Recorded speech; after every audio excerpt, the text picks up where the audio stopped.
Good morning.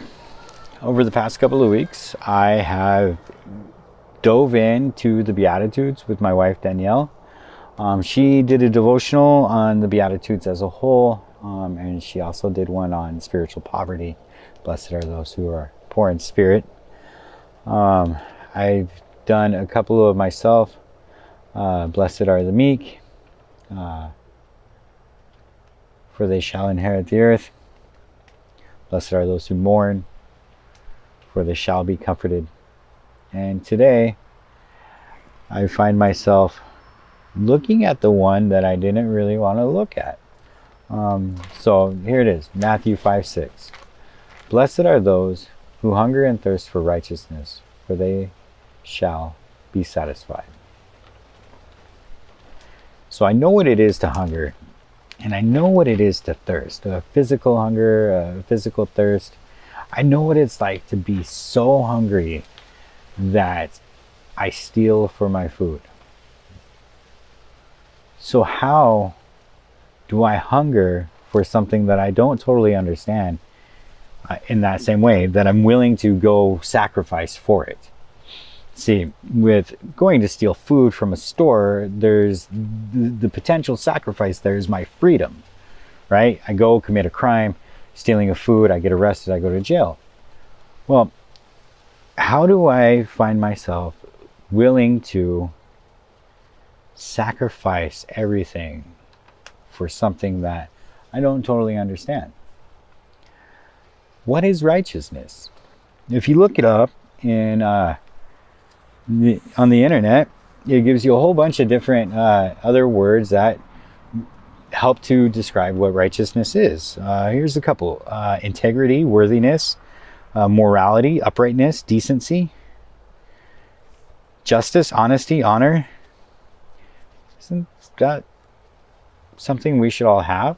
Why should we hunger for that? And I scroll down a little bit more on the internet, and it says, righteousness is the quality or state of being morally correct and justifiable. Okay? So when I was stealing for food, was I morally correct and justifiable in needing to feed myself so I didn't die? But yet I was committing a crime. Is that righteousness? I don't know. But in going deeper in this and really looking at what righteousness is, I realized that I was looking in the wrong place.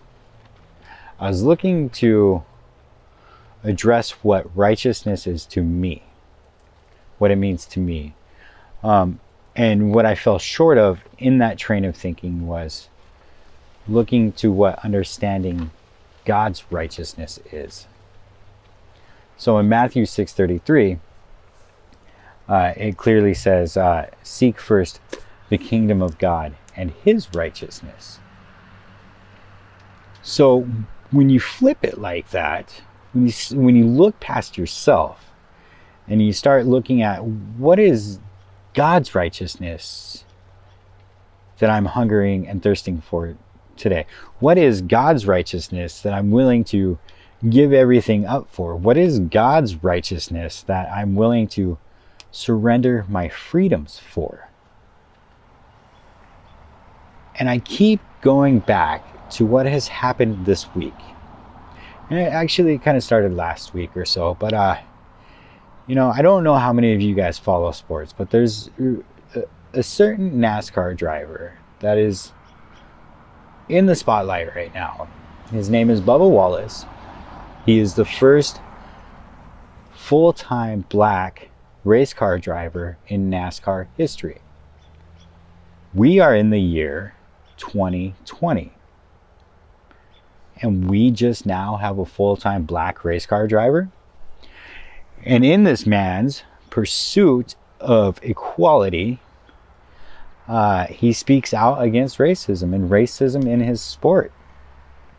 So much so, with the civil rights movement and everything that's happening, NASCAR decides to ban the Confederate flag from their races. Well, I don't know if you've ever watched a NASCAR race or not, or been to a NASCAR track, in the South, or even in the West, Las Vegas. I've been to the Las Vegas Motor Speedway. Confederate flags everywhere. It's like a way of life for those fans, and the fans of the sport. And for NASCAR to come out and say, we stand with you, Bubba. We agree that this is a symbol of hate and we're not going to stand for it anymore, and we want to outlaw it from our tracks. Man, everybody lost their mind. And so after the death of George Floyd, Bubba goes and has his race car painted in support of Black Lives Matter. Says it right on the side of his car, Black Lives Matter. And he starts showing up to racetracks with an I Can't Breathe shirt.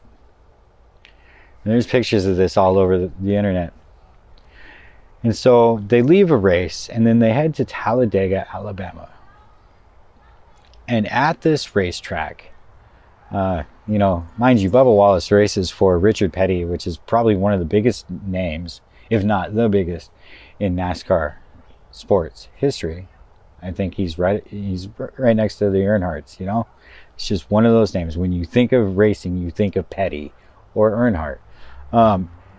And so when they get there and they go to unload his car and everything in the shop that is assigned to them for the race, they find a noose hanging in this black man's garage.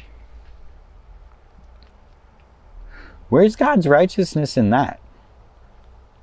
Here's this man who is standing up for equality, the only black man in his sport. He's got the whole deck stacked against him. All the fans are pissed at him because he just got their flag banned, rightfully so. And they go to their next race and there's a noose hanging in this man's shop. So here's where God's righteousness comes into that. NASCAR launched a full-on investigation. And at the time of this recording, I don't know if the individual who left the noose has been caught yet or not. I'm recording this early. So they launched a full investigation, and they basically say, once we figure out who did this, because it has to be a NASCAR employee, we are going to remove you from the sport forever. You're done. You're not welcome here anymore. But in a crazy show of solidarity with this driver, when it came time to go to the racetrack today, all the other drivers, all the other white drivers, came up behind this man's car and pushed it to the starting line in an act of service. Usually that stuff's like reserved for the pit crew or the team members or something like that. But all the other drivers, in a move of equality, pushed a black driver's car to the starting line in an all-white sport. It's amazing, man. The love that man was shown today by his peers. The solidarity that was shown to that man today by his peers is nothing short of God's righteousness. Because that was the right thing to do. That was the right thing to do, to stand up against racism. Blatant racism. For the whole world to see. The entire sport stood up against it for the sake of one black man. Now imagine if all of us stood up for our brothers and sisters of color in the same way. Every day, in true solidarity. Think of how much better this world could be. Think about how much better God's righteousness could be fulfilled. I hunger for that. I thirst for that. I'm willing to steal for that. Blessings.